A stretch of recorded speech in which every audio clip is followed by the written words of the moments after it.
कालू जी, मेरे सुंदर पति, मुझे मिठाई ला दो। इंसानों की चोरी करना कोई बच्चों का खेल नहीं है। मैं कल भी बहुत मुश्किल से बचा था। वो हलवाई इंसान तो मेरा पंख ही तोड़ने वाला था। आज तुम दाना खा लो।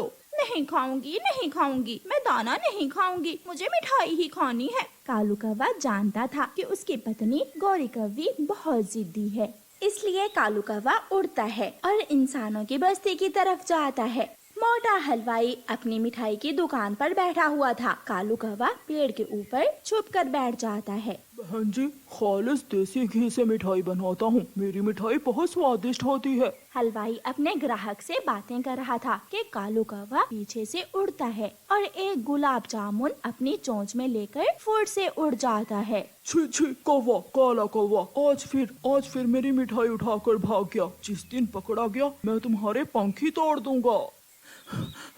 बहुत बहुत मुश्किल से चुरा कर लाया हूँ आज ये मिठाई खा लो और फिर दोबारा मुझे ना कहना। सारे पक्षियों की तरह तुम भी दाना ही खाया करो। कालू जी, तुम्हें अच्छे से मालूम है मुझे दाना खाना पसंद नहीं है। गौरी कालू कौवे के सामने बैठकर मजे मजे से गुलाब जामुन खा लेती है। दूसरे दिन चिड़िया गौरी कौवी के दरवाजे पर दस्तक देती है। गौरी कौवी दरवाजा खोलती है। बताओ चिड़िया, कैसे आई हो? लो गौरी बहन, ये चने का दाना है। मेरी बेटी ने इम्तिहान में पहली पोजीशन ली है, इसलिए मैं पूरे जंगल में दाना बांट रही हूँ। अगर बांटनी ही थी तो मिठाई बांटती, ये दाना तो मुझे पसंद नहीं है। गौरी कौवी चिड़िया से दाना लेकर गिरा देती है। गौरी, भोजन की कद्र किया करो, ये दाना हमें जिंदा रखता है, ये भोजन है हमारा और तुमने दाना गिरा दिया है। गौरी को दाना खाना पसंद नहीं है।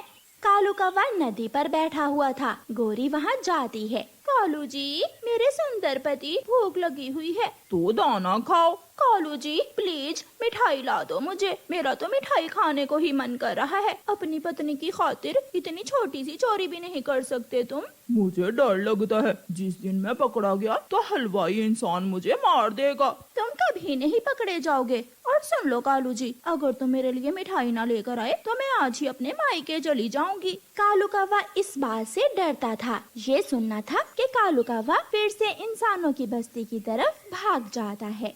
लेकिन कालू नहीं जानता था कि आज तो हलवाई बहुत गुस्से में है। हलवाई एक पेड़ के पीछे छुप कर खड़ा था। आज तो हलवाई की दुकान पर कोई भी नहीं है, चोरी करना आसान हो गई। कालू कौवा उड़ता है और जैसे ही मिठाई के पास जाता है, हलवाई अपनी बंदूक से कालू कौवे को गोली मार देता है। आसपास के सारे कौवे गोली की आवाज सुनकर उड़ जाते हैं। बुरा कौवा गौरी को जाकर बताता है। गौरी, तेरे पति को हलवाई ने गोली मार कर मार दिया है।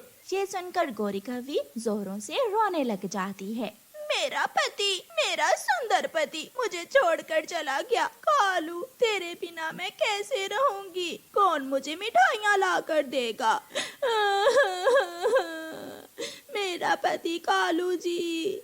गौरी कभी भी दाना लेने नहीं गई थी, इसलिए उसे तो दाने की खोज भी नहीं करना आती थी। वो 2 दिन भूखी रहती है और फिर अपने भाई के पास जाती है। भाभी, मेरा भाई कहाँ है? वो दूसरे जंगल गए हुए हैं काम करने। भाभी, मैं भूखी हूँ, मुझे दाना दे दो। ना, मेरे घर में कुछ नहीं है, तुम जाओ और अपने जंगल में किसी से दाना लेकर खा लो। गौरी कौवी रोती हुई वहाँ से चली जाती है। एक पेड़ पर बैठा हुआ तोता अमरूद खा रहा था। तोते, मुझे थोड़ा सा अमरूद दे दो। ना, वो दिन याद करो जब तुम मिठाई ही खाया करती थी, और वो भी चोरी की। तुमने चोरी की मिठाई खाने के लिए अपने पति की ही जान ले ली। चल भाग यहाँ से। गौरी चली जाती है और अपने घर जाकर रोने लग जाती है। मैंने कालू को बहुत तंग किया। कालू मेरी वजह से ही मर गया। अगर मैं मिठाई खाने की जिद न करती तो मेरा कालू आज मेरे साथ होता। दरवाजे पर दस्तक होती है।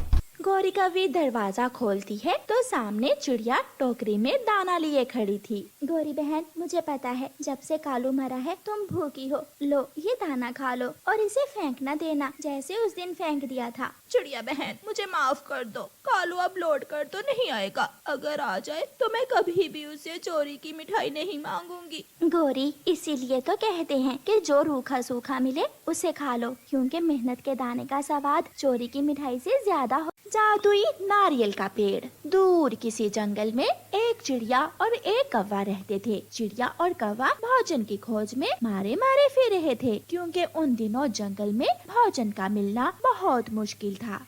चिड़िया और कौवा थक जाते हैं और नदी के पास जाकर बैठ जाते हैं। कौवे भैया, मुझे बहुत भूख लगी हुई है और अभी तक कुछ भी खाने को नहीं मिला। शायद आज भी हमें खाली पेट ही घर लौट कर जाना होगा। मैं और नहीं उड़ सकता। मेरे शरीर में अब इतनी ताकत नहीं कि और उड़ सकूं। मैं तो इस नदी से पानी पीकर वापस जा रहा हूँ। चिड़िया और कौवे की बातें पास वाला नारियल का पेड़ सुन रहा था। वो एक जादुई नारियल का पेड़ था। वो पेड़ चिड़िया और कौवे से कहता है, कौवे और चिड़िया, मैं तुम दोनों को एक एक नारियल देता हूँ, मगर याद रखना तुम्हें ये नारियल किसी दूसरे भूखे पक्षी को देना होगा। पेड़ जी, मगर हम भी तो भूखे हैं। हम भी भूख से मर रहे हैं। आप हमें नारियल दें ताकि पहले हम अपनी भूख मिटा सकें। पहले दूसरों की भूख मिटाओ और फिर बाद में तुम्हें तुम्हारी नेकी का बदला मिलेगा। फिर वो जादुई नारियल का पेड़ चिड़िया और कौवे को एक एक नारियल दे देता है। चिड़िया और कौवा अपना अपना नारियल लेकर अपने अपने घरों को उड़ते हैं। अपने घर के बाहर बीमार बूढ़ी फाख्ता बैठी हुई थी। वो कौवे से कहती है, कौवे कौवे बेटा, मैं बीमार हूँ और भोजन लेने नहीं जा सकती, इसलिए तुम अपना ये नारियल मुझे दे दो। कौवा सोच में पड़ जाता है। अगर ये नारियल मैंने इसे दे दिया तो मैं क्या खाऊंगा? मैं कोई बहाना बना देता हूँ। ये सोचकर कौवा बूढ़ी फाख्ता से कहता है, बूढ़ी माँ जी, मेरे पड़ोस में एक बीमार तोता रहता है। मैं ये नारियल का फल उसके लिए लेकर जा रहा हूँ। माफ करना, मैं ये तुम्हें नहीं दे सकता।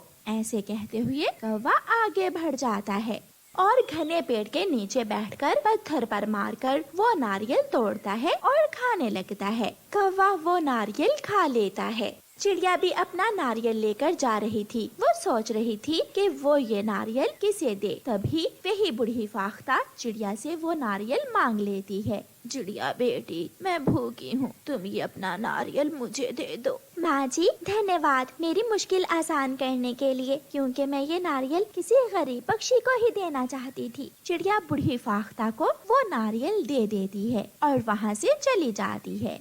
दूसरे दिन कौवा और चिड़िया दोनों फिर से उस जादुई नारियल के पेड़ के पास पहुंच जाते हैं। कौवे, क्या तुमने वो नारियल किसी गरीब को दे दिया था? कौवा झूठ बोलता है। हाँ हाँ पेड़ जी, मैंने वो नारियल एक भूखे तोते को दे दिया था जो उड़ नहीं सकता था। और चिड़िया, तुमने अपने नारियल का क्या किया? पेड़ जी, मैंने वो नारियल एक बूढ़ी फाख्ता को देकर उसकी भूख मिटाई। वो बूढ़ी थी, उड़ नहीं सकती थी, इसलिए मैंने उसकी मदद की। तुम दोनों ने जो किया ठीक किया। फिर वो जादुई नारियल का पेड़ दोनों को एक एक नारियल और दे देता है। चिड़िया और कौवा खुश हो जाते हैं। पेड़ जी, धन्यवाद, मुझे बहुत भूख लगी हुई है। आज तो ये नारियल खाकर मेरी भूख मिट जाएगी। मैं भी बहुत भूखा हूँ। नहीं, ये फल तुम्हारे लिए नहीं है। आज फिर तुम्हारी परीक्षा है। तुम दोनों जाओ और जंगल में देखो, जो पक्षी तुम्हें सबसे पहले दिखाई दे, तुम दोनों अपना ये फल उसे दे देना।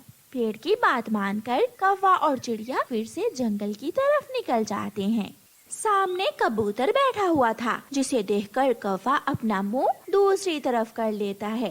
अगर मैंने इसे देख लिया तो ये फल इसे देना पड़ेगा, मगर मैं ये फल खुद खाऊंगा। कौवा झरने के पास जाकर बैठ जाता है और मजे मजे से वो नारियल का फल खा लेता है।